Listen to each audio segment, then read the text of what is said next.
Hi, I'm Phoenix Alexander. Welcome to my spa. Today I'm going to be doing a presentation called Creating Your Own Spa Oasis at Home. I'm going to be combining the very best health promoting practices that I have found over the years, not only that I give to my clients as spa clients, but also the things that I use for myself in my daily life. So some of the things that we're going to be covering is aromatherapy, just a basic outline of that.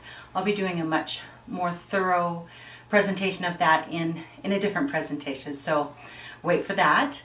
I'm also going to be showing you some acupressure points that you can use to help balance your emotions and help center and ground you and help change the emotions that might be troubling to you. We're also going to be covering hydrotherapy, so we'll be doing foot baths.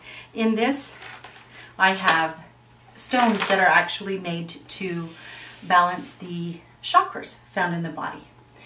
And we'll be doing some masks, some hydrating, and also some scrubs. I'm also going to introduce you to the real basics of reflexology. I'm going to show you some of my favorite tools that I use for myself in reflexology. And we're going to be doing some facial steaming. So this is a more professional type of facial steamer. You can get that online. This brand is Conair, but there's a number of different brands that you can get. But we're going to pan right over this way. This is my favorite way to do a facial steam. Just get a lovely bowl, put some steaming water in it, put some essential oils in it, and put your head over it with a towel. So we're going to be doing that. We're also going to be covering body brushing. Now, body brushing has been around for centuries. In fact, Aristotle actually advocated the use of body brushing. So we'll be going through some of the benefits of that. And then we'll be talking about how to use things like a heating pack for your neck to help reinforce the cervical curve in your neck. We'll talk about an eye pillow and how that helps to relax your body. And I'll even give you some tips on how I created these. And we'll be going over some hydrotherapy in the sense of how water temperature affects the effects that you receive in hydrotherapy. We'll be doing a foot bath today, hot foot bath. And we'll talk about how to use Epsom salts, which you can find at your local drugstore. And also, this little gadget is a sock, obviously, and it has 2 racquetballs in it. And you space them out so that they fit right under the back of your head. And this helps with headaches. It's one of the ways that you can induce what they call still point in craniosacral therapy.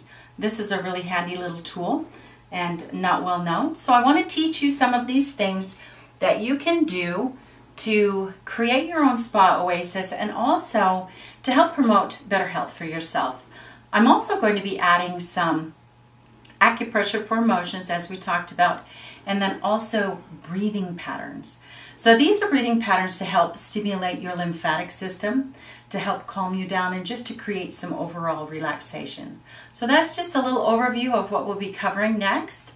I have my daughter who's going to be helping me. She is a licensed cosmetologist, and sometimes we get together and do ladies' nights together.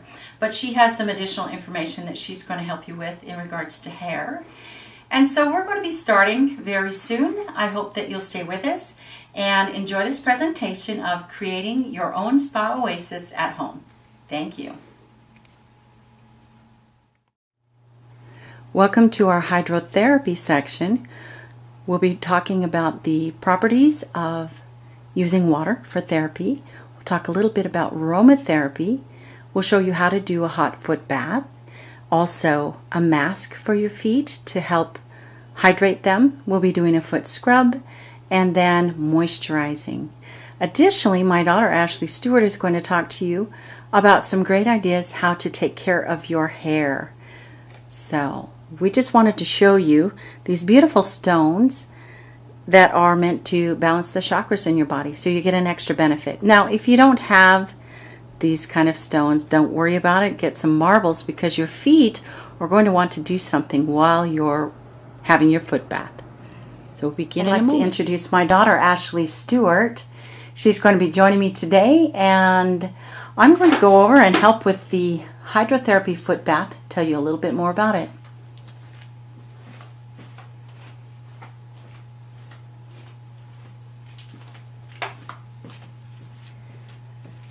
So when you do a hot foot bath, you're going to want the water temperature between 103 and 110 degrees. Now, on the high side of 110 degrees, you would want to use that when you have an illness or something that would indicate the need to create an artificial fever. So this is not that hot, and you don't have to get too involved in exactly how hot it is. Just make sure that it's comfortable for you. How does that feel to have the water poured over? Pretty good. All right. So you want to make sure that you've got the water filled up to the level that it's just about ankle length. Let's turn this for you so that your feet are in it. There we go, but not right at the edge. Okay. That's it. We'll move this out of the way. So I want to talk to you about some of the benefits of a hot foot bath. Now we're in a very, very warm day today, having a little heat wave in Seattle. So it's nearly unbearable, I'm sure, to have your feet in hot water. Am I right? So let's say it was flu season and you were trying to stay well. You would do a hot foot bath with the water as warm as you can handle it. You could also get a thermometer, such as a candy thermometer or something like that, so that you could actually gauge the water temperature. And then you would cover yourself with a towel like this or a blanket so that you're engulfed and your body heat is staying there, because this warm foot bath is going to really heat up your body. And then we would put a cool cloth across her forehead and just let her relax a little bit. Now, because we're filming, we don't want to take off all the makeup she's carefully applied, but you would just relax like that with your blanket over the top. Now, to add an extra benefit to the hot foot bath, we're going to want to use some aromatherapy. Now, I'm not going to go into a lot of detail at this point about the aromatherapy, but I'm going ahead and let Ashley choose which of the aromatherapy scents is best for her. So that's what I do when a client comes in and we do spa treatments, and we often do a hot foot bath. Then we often do a paraffin hand dip, so something for the hands and feet. And that's a couple of my most popular spa treatments. So let's go ahead now, and we're going to have Ashley choose which essential oil smells best to her. And that's one of the guides that you use when you're choosing essential oils, is what is most appealing to you, what smells best. And that's a good cue for you to know which essential oils are going to help balance your body and which is actually best for you. Now, when I'm doing a hot foot bath with my clients, I help them choose something that's a little bit more stimulating, something more invigorating for the feet. We always have to use a base when we're using essential oils, and I use Epsom salt for the base. Now, Ashley stands all day, as I do as well, and so she gets pretty tired standing on her feet. So if I wanted to do a foot bath to help take out the muscle soreness, I would use up to a cup of Epsom salts. And you can use up to a cup in a warm bath, also a bathtub. But we're going to use a little bit smaller amount right now, because Epsom salts in that amount is going to increase your heart rate. It's also going to increase your body temperature, and we're a little hot as it is. So we're going to use a smaller amount. This is just a couple of tablespoons here. So Ashley, help me out. This is a nice sweet peppermint, which actually has a cooling effect on the body. I'll take that for you. Great. So you tell me if that smells good to you. Smells good. Uh-huh. Is there any kind of feeling that you feel or notice when you smell peppermint? Any memories or anything that you feel? It smells like candy canes. Candy canes, so maybe some holiday fun.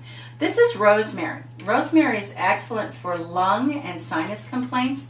It's going to be uplifting, and it will help be a more stimulating effect to the nervous system. So that's a nice uplifting kind of blend. And this one is called Mental Power. It has basil and juniper. So basil, as you know, is an herb, and juniper is from a tree. And this will help stimulate your mental faculties, help you feel uplifted and bright.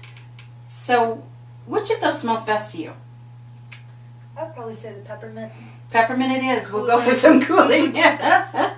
All right. So when you use peppermint, peppermint is a very strong essential oil, and it can be overwhelming to the skin, so you're only going to use small amounts. I will tell you a peppermint story at the risk. 2 to 3 drops only of peppermint. Before I was certified as an aromatherapist, I read a book that didn't give the dilution amounts, and particularly didn't talk about how much stronger peppermint was than some of the other essential oils. And I thought I'd have a really romantic weekend away with my husband. We rented a hotel that had an indoor jacuzzi. So I proceeded to put 10 drops of peppermint in that jacuzzi bath. That was a very painful experience, one that I will never forget. So I'm going to forewarn you, if you're using peppermint, only use 2 to 3 drops and keep it away from your eyes.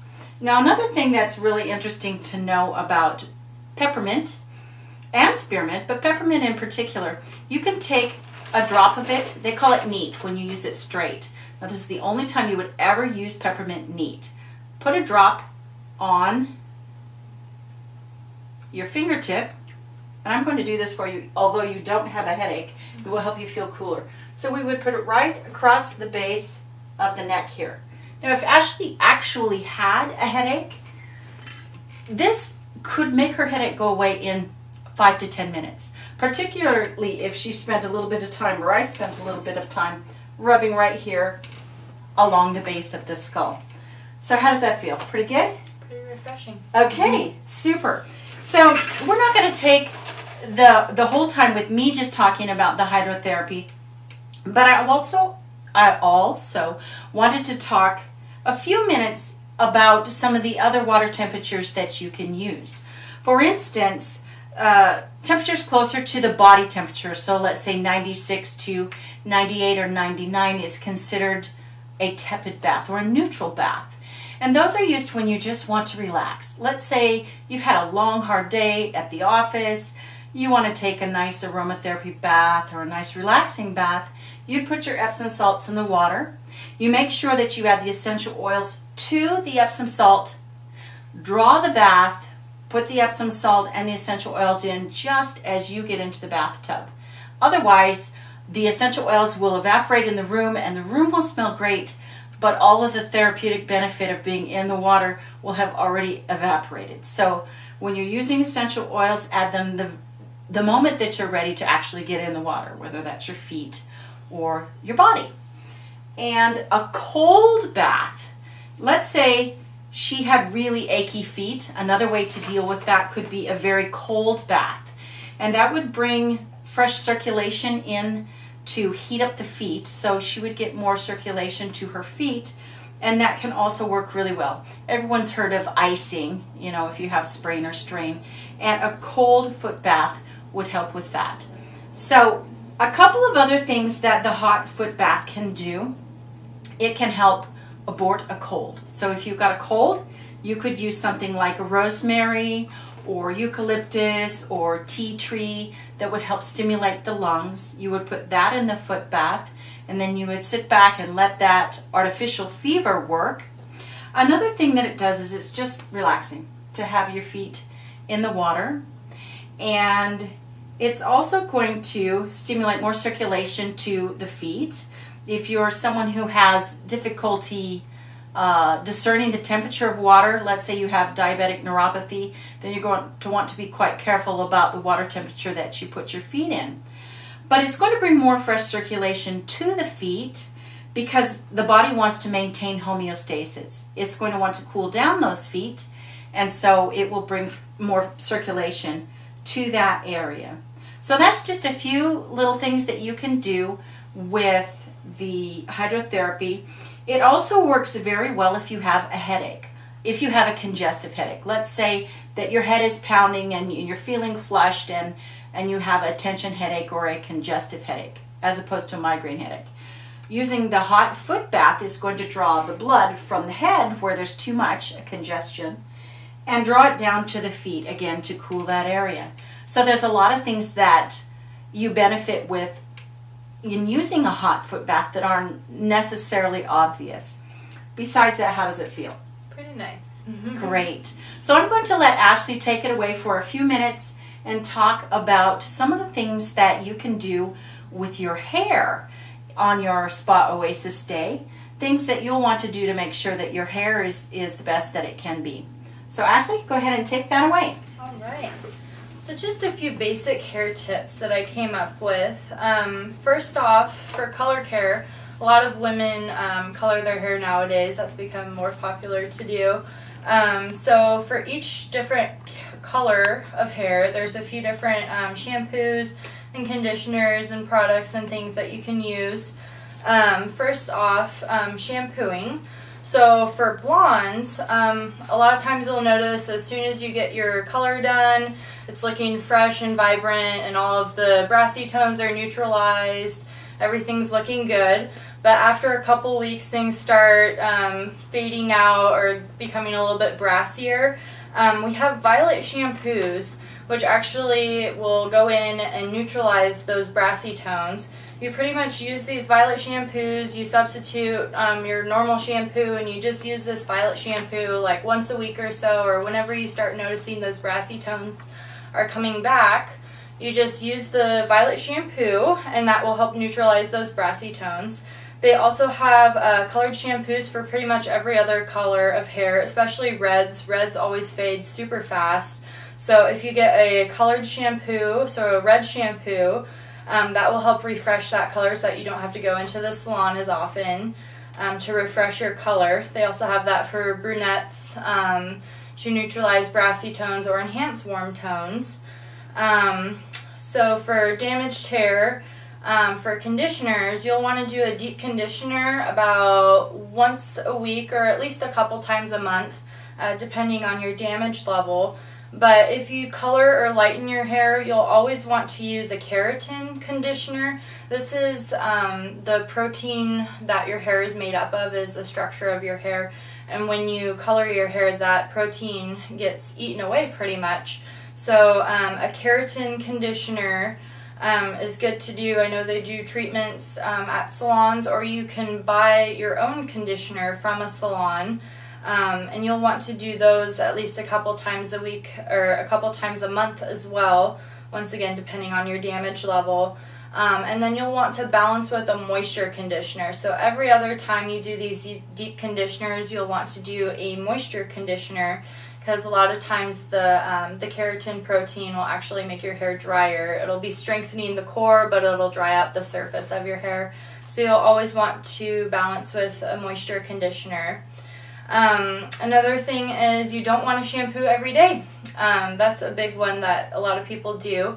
I recommend to try to shampoo at least every other day, because what happens is when you shampoo your hair on a regular basis, it's actually making your hair very dry, or it could make it a lot oilier, because every time you wash away those natural oils, your sebaceous glands, which produce the oils on your scalp, will overdrive. They'll try to replenish all the oil that you're washing away every day.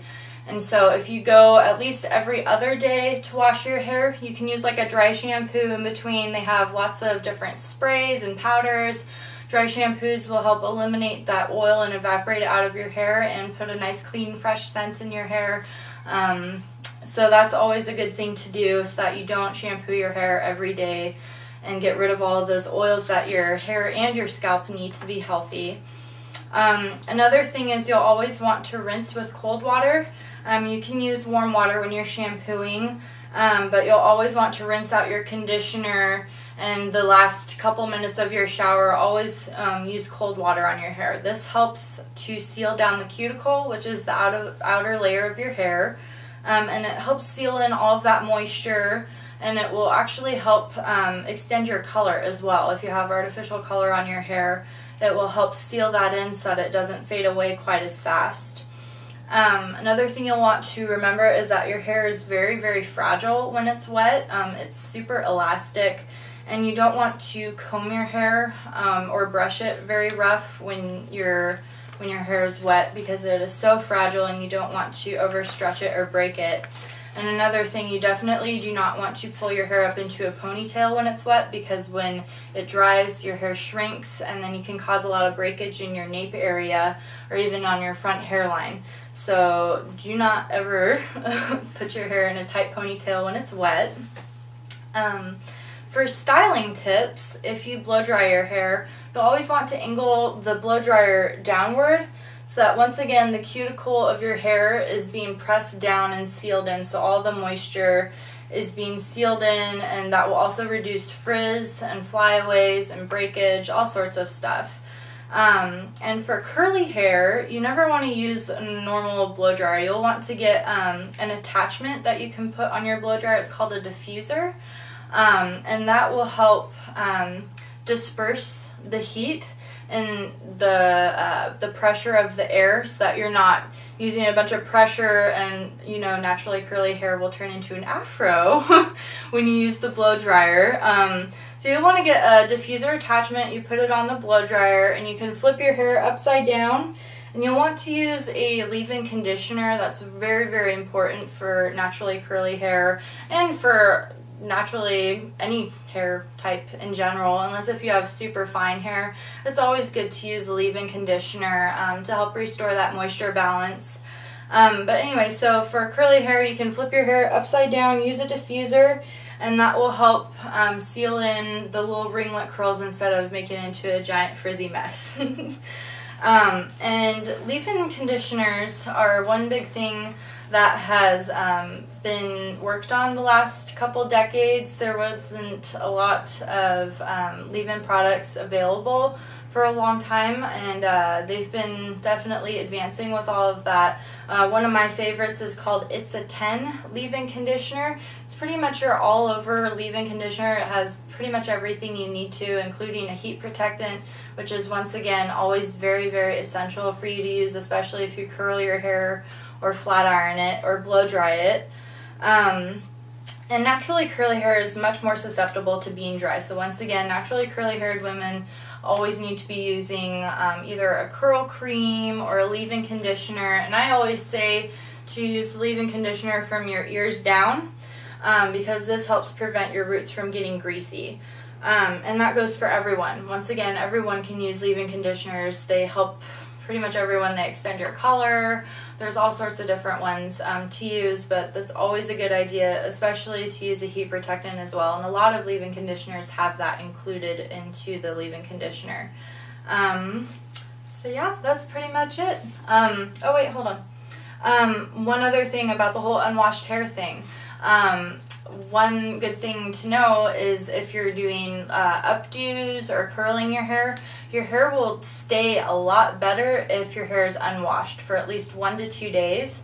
And once again, you can use a dry shampoo if you're concerned about your roots looking greasy, but your hair when it's freshly washed does not hold anything. It will go flat like almost immediately. So it's always good to let your hair be for at least a day, at least 24 hours before you do any updo styling for formal events or just curling your hair. It's always good to leave it.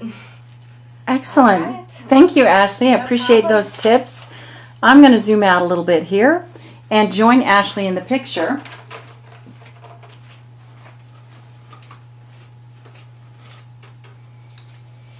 So Ashley, the next thing that we're going to do is exfoliate your feet. So let's get them out of this water. We're going to be using it to rinse the product off in a moment. We'll do this one too. Got a nice soak going on there for little prune feet. We'll push this aside. Okay. Nope, because we're going to rinse with that in just a moment. Okay, so Ashley, I'm going to show you 2 different kinds of exfoliation that you could do for your feet. As you know, our feet get dry, especially in the summer like they are now, and we walk around with our shoes off and makes our feet dirty, and then they get dry and sometimes kind of scaly. I noticed when I was out walking that my feet got dry enough that they looked like they were kind of peeling, so I had to put some moisturizer on them. So I want to show you two different kinds of exfoliant. So the exfoliant is going to take off the dead skin cells and prepare the skin to receive hydration, moisture. So everyone's heard of the sugar or salt scrub, and you can buy those in drugstores, health food stores, a little bit of everywhere. But when I do an exfoliation treatment, particularly a salt scrub, I was taught to do it a little bit differently, and it adds a tactile experience that's a little bit different. So basically, Ashley, I'm going to talk you through it. You're going to rub this oil on the top of your foot, just one foot. That's it. Perfect. And now I want you to sprinkle the salt on your foot. It's going to be just like this. Now scrub it. How does that feel?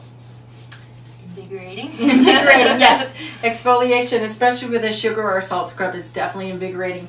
In fact, the coarser the salt you use, the more shredded, the more it's going to take off. So if sugar is actually a smaller granule, and it's going to be a little less abrasive, I guess that's the word I'm after.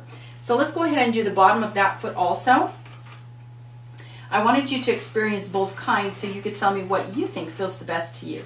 Now, of course, it's always nice when this one you may have to put the salt in your hand and now scrub the bottom of your foot with it. It's nice to experience two different ways of doing it so you can decide. All right, and then kind of get between the toes as well, because that's a place where we get a lot of excess cells. All right, now we're going to bring that water right back. So you're just going to want to line up all your products, your ingredients, and have them close. And now just rinse your foot off a little bit with that. Great. Now the oil is going to leave your foot not slimy, but a little bit hydrated, which is nice. Now another reason that I like to do the salt or sugar scrub in this way is that the base oil, usually a vegetable oil, could be a nut oil, tends to oxidize or go rancid very quickly, and you'll notice that. So you don't know how long your product has been sitting on the shelf when you buy it, and when it oxidizes, it's actually pretty unhealthy for you. There we go. You give that for your hands. So you want to make sure that, let's say you have a bottle of oil like this. A lot of them are packaged in these high density plastic bottles. If it starts to suck in the sides, that oil has become rancid. It is oxidized, and you shouldn't use it on your skin. Everything that we put on our skin is absorbed directly into our bodies, just as surely as if we ate it. So it's really important to use quality products, quality oils. One of my favorite oils, and that's what this is a grapeseed oil. It's very light, and it's good for the skin, it's good for the body. Whatever's good for your body is going to be usually good for your skin as far as absorption. So that was kind of an interesting experience. Did you like it? Did it feel good? Okay. Now this is a commercial product. It's a foot scrub. It's going to have little granules in it. The best products to use as far as granules are ones that have either an apricot kernel or a walnut shell, something natural. Sometimes the beads that you find will actually be over abrasive to the skin and can leave it open to infection. So I'm going to give you a little bit of this. I'm going to give you a lot of that. And there you have it. See how we do that in unison? We like that quite a lot. Another thing we like to do, although we never talk about it, is we show up in the same colors. Wherever we go, we're in the same colors, and it's just a psychic Someone thing. has to change. That's right. All right, Ashley, how does that one feel in comparison? Doesn't really feel like it's adding up to the other one. It's the salt kind of did a little bit more. It feels like, but this one's fine. So the natural scrub of sugar or salt, which you're going to have in your kitchen, actually feels superior.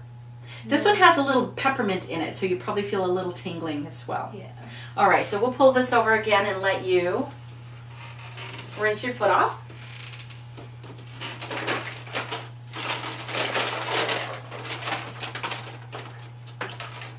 All right, the next thing we're going to do now that we have exfoliated, scrubbed the feet, and we've soaked them, so they're going to be ready to be exfoliated because they were soaked first. We're going to do a mask. Now, I really love to take care of my feet. Our feet are often underappreciated. I love to go for a pedicure, but sometimes they get a little carried away with their trimming and their filing, and I end up with injuries, which concern me. I like to be really careful with sanitation. Yes, you always want to be cautious because a lot of places aren't up to standard with their disinfecting, and a lot of fungus and bloodborne pathogens can be passed. Staph, MRSA. Yeah, a lot of things can be passed through the foot baths not being properly cleaned or their tools. I think those little slicer things, the mandolins, I think they're called. Oh, they're awful. You'll see those people using them for pedicures. Those Explain are actually what that is exactly. Where they're actually it's actually slicing off. skin. It's kind of like a little cheese grater for your foot, and it's like literally slicing off chunks of your skin. And obviously, you can see the potential in if it slices a little bit too far, then you have an open wound. And who knows if that tool has been cleaned properly. And there's just all sorts of hazardous things that can come from that. But a lot of places have actually outlawed it. I think actually in our county or in our state. It is illegal in Washington. Those are illegal. So there's just a few things that you want to look out for. Just always be cautious of where you go to get your pedicures done. Indeed. I have heard some real horror stories of people talking to an attorney, actually, who was one of my clients. And she talked about a woman that she was representing who picked up MRSA. That's really, really serious staph infection, which can turn into the horrible necrotizing fasciitis, which is the flesh-eating disease. And it happened in the salon, and she could see the red streak going up her leg during the time of the pedicure. So just be careful. In fact, I have diabetes, so I'm very careful with my feet. I bring my own pedicure equipment with me if I'm going to get a pedicure. That way I know they're sanitary. And I don't care if they're fended or not, I ask them to please sanitize the bowl and the equipment in front of me. And if they won't do that for you, I think you should go somewhere else. So, on to the next phase. We're going to mask her feet. And these are little bread bags that I got from, this one was actually from Safeway. You can get them probably anywhere where they have enclosures for your food. The reason I like these is that they're pretty inexpensive. It's about $3.50 for that box of 75. Now, if I order these from my spa supply place, these are going to be about 50 cents each. So these work for either the hands or the feet. I use them a lot when I'm doing paraffin. So we dip the hand in the paraffin a couple of times, make some layers, put it in there. So what we're going to do, Ashley, is that very attractive water now is getting a little brackish. We're going to put this whipped gel mousse on your feet. It has a little peppermint and eucalyptus in it. Go ahead and put that on both your feet, and then we're going to put them in these cute little bags. There we are. Yep, get it all over. And another reason I like these is that they're big enough to fit on the hand or the foot. So here's one. Now, this is my invention. If you buy the little booties again from the spa supply place, I don't know, $35, $40. This is, I'm a bit of a seamstress. I've sewn for many years. This is a hand towel. And I made this, folded it in quarter, then folded it in half, put a seam here and here, attached a little bit of elastic with a zigzag, and this will fit right over her foot. That will help keep it a little bit warmer and seal it in. So let's slide one of these on. Aren't those special? There we go.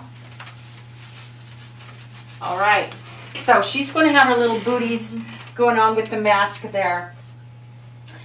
While we're doing this part, I'm going to show you on my feet, because hers are busy, some of my favorite reflexology tools. Now, reflexology is near and dear to my heart, and I'm not going to make any specific medical claims here about what it will do for you. But I can tell you for certain, I believe I wouldn't be here to give you this presentation were it not for some excellent reflexology work that I had done. I'll tell you a little bit more about that. So here's a little story. My beautiful daughter here was 6 months old, and I was very, very ill, and it happened shortly after her birth. And I went through months of testing, and finally I got a diagnosis of adrenal insufficiency, but more accurately, it was complete adrenal failure. Now that was caused because I spent my entire life up to that point in a pretty horrific state of fight or flight. That would be the best way to term it. And my adrenal glands could not keep up with the production of the fight or flight hormones, and eventually they failed. At that point, I was told I was going to die by my endocrinologist and every medical specialist that I saw. Well, I tried really hard to get Ashley here, and as you can see, we're still here together. And they put me on massive doses of prednisone, which has side effects of its own, but it kept me alive for a while. I was in the hospital 13 to 14 times a year with them pumping hundreds of milligrams of prednisone into my body to keep my heart from stopping. So needless to say, adrenal failure was a big problem for me, and I spent 7 years more dead than alive, as they say in The Princess Bride, mostly dead all day. And it was through my exposure to massage therapy and the alternative health avenues that I was exposed to that literally saved my life, and reflexology was a big part of it. So I'll tell you very quickly how that happened. It's kind of an interesting story. I was completely bedridden, unable to care for myself or my young children. I also have a son who is 20 months older than Ashley, and my sister had to move in and take care of us. I was unable to do that, and it was a pretty frightening experience for all of us. And she was meditating very intently about what she could do to help me to get better, because I was told, go home and get your house in order. You're not going anywhere. And this very, very strong impression came to her that she needed to rub my feet. So she came in and she woke me up and she said, hey, I just have this really strong feeling that I need to rub your feet. And I didn't know what that's about. I'm like, I was sleeping. Now this was long before I really understood or knew anything about reflexology, but I thought about it. She said, no, it's a really strong impression. We need to do this.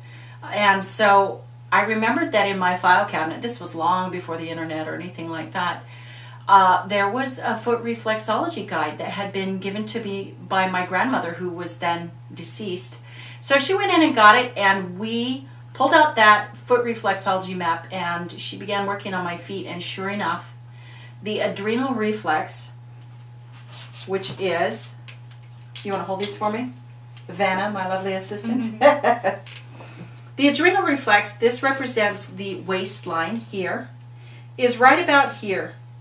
And at that point, my adrenal reflex was about the size of a 50-cent piece. It should be more like this size, and hard as a rock. And as she worked on it, I actually felt fairly nauseous. But after several times a day, for several months, I got out of my bed, was well enough to start taking care of my children, and then through some other alternative therapies, including adrenal bovine. I took adrenal supplement from cattle. During the time there was mad cow disease, which was very frightening, I was able to heal from that. And 7 years later, my endocrinologist said, listen, I don't know how you did this, but you're well. When I tested you the first time, your adrenal function, your cortisol function, which helps our bodies with inflammation and controls inflammatory response, and also the adrenaline and noradrenaline. He said it was as low as if we had taken out your adrenal glands. And after that, it was on the high side of normal. So, long story short, I want to show you where your adrenal reflex is, so that as you become stressed in your life and things are going on, you may experience adrenal fatigue, and we do not want it to progress to adrenal failure. So it's right here, If you push on it and you've been having some extensive stress in your life, you're going to know it's there. So in reflexology, anytime that you feel a hard knot or it's uncomfortable, that means that area is out of balance. Now, we don't use foot reflexology to diagnose, but we can use it to assess where an area is out of balance. So again, it's going to be right here. Now, most of you are not real skilled in reflexology, and so these are my favorite tools. If I don't have someone that I can go to for reflexology, I use these tools. This is a little roller that you rub your feet over, and we do it like this. Now you have to kind of turn your foot to the side to get the adrenal reflexes. Okay? This is wonderful to use after a day of standing. This is a spiky tool. Looks like a weapon, am I right? And this one is going to get your attention. And you can roll that all over your whole foot. Now, I could do an entire class on reflexology, but I'm just going to give you some basics here. And my feet are actually a little bit dirty from being in those sandals, which I wear outside all the time. I have summer feet. Isn't that special? And this is a tool that I use a lot for working on trigger points, but it's also excellent for working on reflexes, and you can do this. So again, any place you feel that's a little bit tender or sore, that's a place that's out of balance and needs some work. So very quickly, I'll tell you what each place on the foot represents, and then we're going to take your mask off and move on. So the head represents the big toe. I'll try that. The big toe represents the head. A little dyslexia going on there. Across here, and the top of it represents the brain. The top of the toes also represents the brain. This is going to be the eyes and the sinuses. This will be the lung, and on the left foot, the heart area. Everything between the ball of your foot, just underneath the ball of your foot, this represents the diaphragm area. So right here. This is the midline. So this is going to, right here represents the spine. And when I'm working on people who have spinal problems, we spend a lot of time on the instep here. Everything between these two places is going to represent the torso and the organs in the torso. The arch is the waistline, and this represents the intestines. Here is bladder, kidneys are going to be here, and adrenals about here. And then right at the bottom here is going to be the sciatic. On the top of the foot, we've got the lymphatic reflexes. On the sides, because it's midline, you can remember this part is the uterus. And on the outside here would represent the fallopian tubes. All right, so that's just a very quick lesson in reflexology. Let's bring that nice cool bath now forward. Let's rinse off your feet, and we'll get started with our next segment. So go ahead and we'll take your cute little booties off.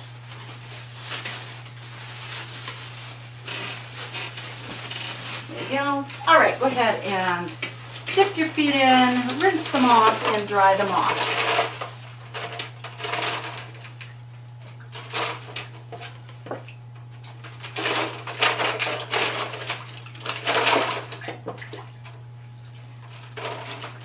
The stones in there feel good to the bottom of your feet. I notice when I'm giving spa treatments and people are soaking in the foot bath, they're always moving their feet along on the stones. It's kind of fun. All right.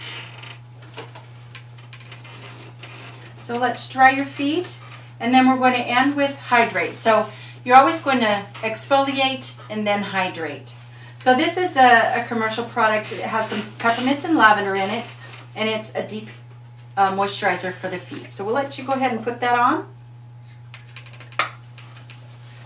All right.